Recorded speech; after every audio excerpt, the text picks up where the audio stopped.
That email that made your blood boil this morning. The real reason you're angry isn't what you think it is. And once you see what's actually happening, everything changes. We've all been there. Something happens, a sharp comment, an unexpected bill, a look from someone we care about, and suddenly our whole body tightens. Our mind starts racing. We know exactly why we're upset.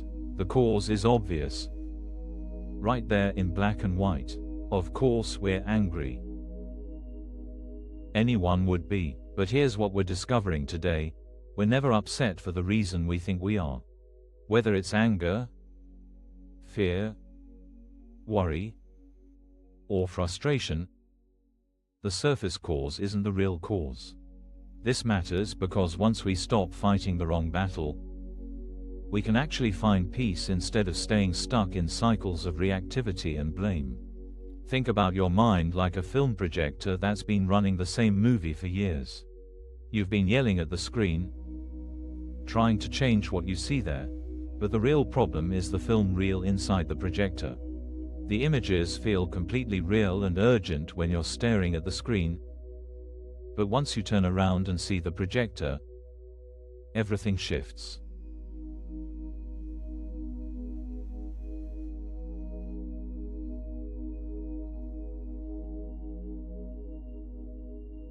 Let me tell you about Sarah. She's been doing good work, meeting her deadlines, feeling pretty solid about her job. Then at 2 p.m. on a Tuesday, an email lands in her inbox. It's from her boss. Can we discuss your recent project? Please see me when you have a moment. No other details, no context. Just those 11 words.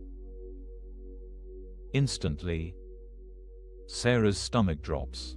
Her shoulders tense. Her mind starts spinning. I'm in trouble. Something's wrong. Maybe that typo in the presentation was worse than I thought. Or they didn't like my approach.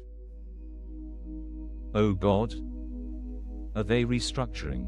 Am I getting fired? She can't focus on anything else. She reads the email 17 times, looking for clues in the punctuation. Was that period too abrupt? Why didn't he say, "Great job," first if it was good news? Her colleague asks her a question and she snaps at them. She skips lunch because her appetite is gone. For the next 6 hours, Sarah is consumed. She's crafting her defense, imagining worst-case scenarios, updating her resume in her head. She's completely convinced she knows what this is about. The evidence is right there in that terse email. Anyone can see it.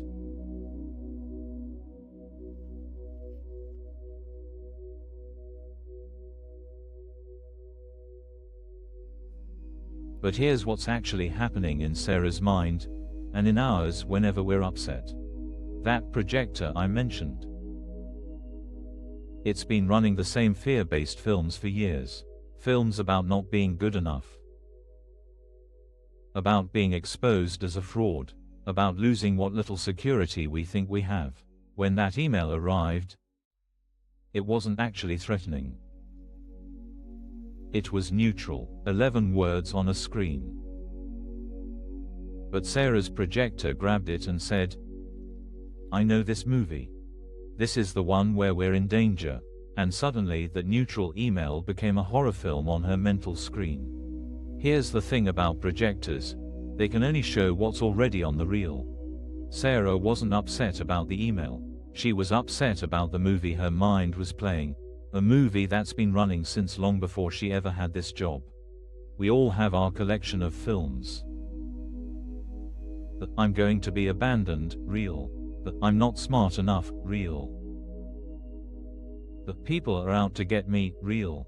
And we've watched them so many times. We recognize the opening scene immediately. Someone's tone of voice, a delayed text response, a funny look, and boom, we know exactly which movie is playing.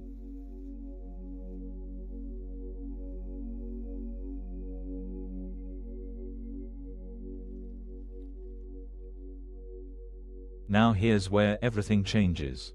When Sarah finally meets with her boss at 4:30, he smiles. "I wanted to congratulate you on the Morrison project. The client loved it. We're thinking about expanding your role.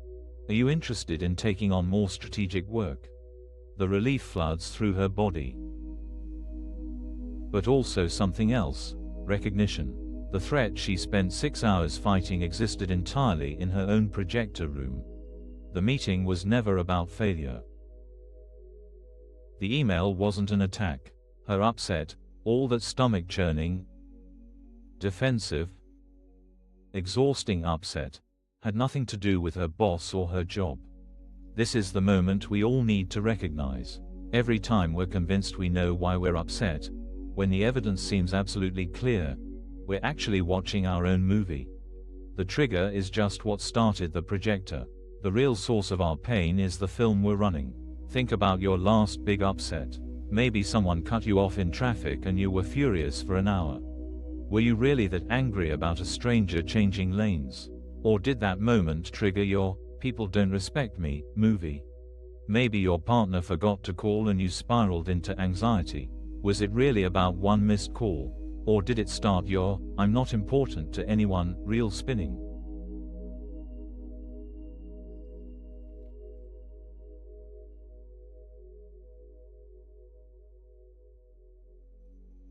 When you realize your upset is coming from inside your own mind rather than from external events, you suddenly have power over it. The thing that seems so solid and justified becomes workable, like discovering you've been wrestling with your own shadow. This doesn't mean nothing matters or that people never do inconsiderate things. It means that the intensity of our upset, the way it hijacks our entire day, the stories we spin, that's coming from our projector, not from what actually happened. Once you grasp this, you can't unsee it. You'll notice how quickly your mind wants to assign meaning, how it fills in blanks with worst-case scenarios, how it takes a neutral event and makes it evidence for whatever fear story you've been telling yourself for years. But here's the gift. You can pause and look at the projector instead of the screen. You can say, "Wait, I recognize this movie. This is my I'm not safe film again." And in that recognition, something loosens. The images on the screen don't change, but they lose their power to convince you they're the whole truth.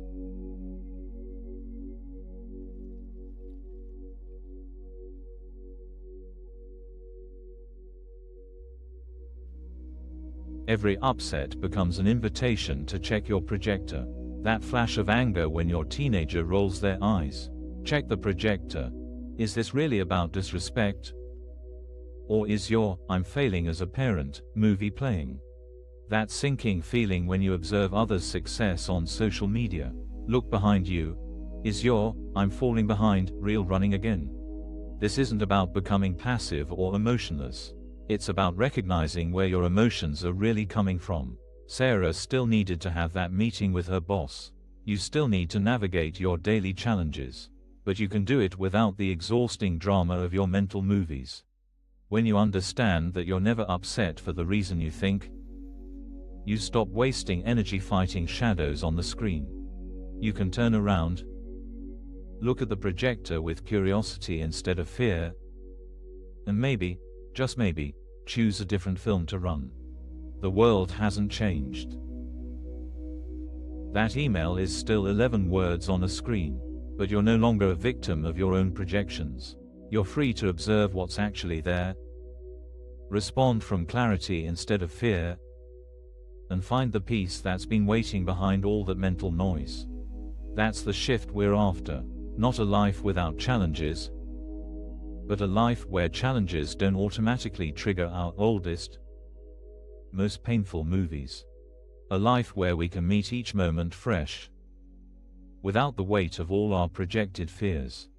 Because once you observe the projector, everything changes. The upset that felt so justified, so solid, so obviously caused by that external event, it becomes just another movie you don't have to watch all the way through. If this felt grounding, you're welcome to like the video and subscribe. No rush. Just a gentle way to stay connected as we continue.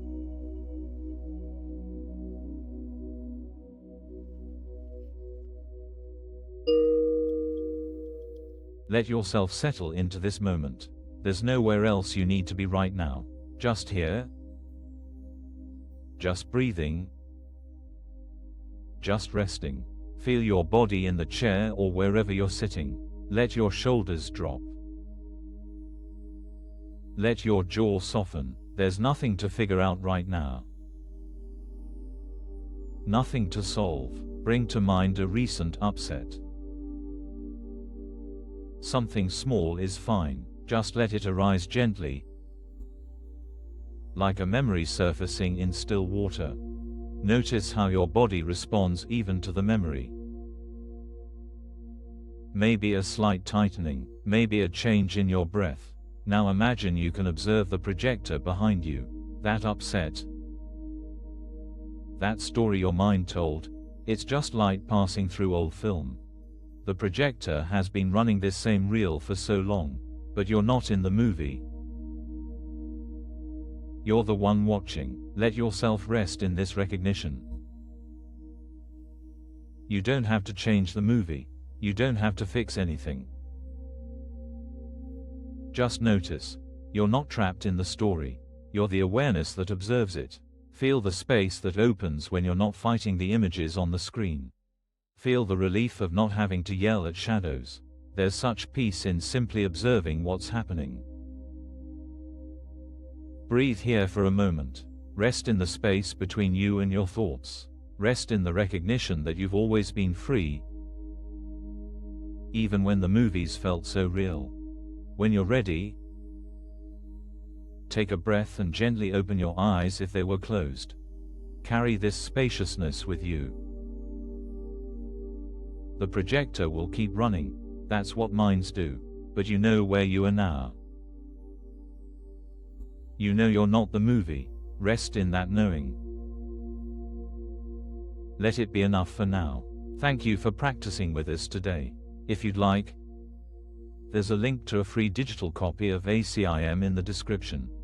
And if this video resonated with you, please comment. I am grateful. Thank you for taking this time to observe things differently. What we discovered today, that we're never upset for the reason we think. This isn't just an idea. It's a doorway to freedom that's always available. Be gentle with yourself as you notice your projector running. Each time you catch it is a moment of liberation.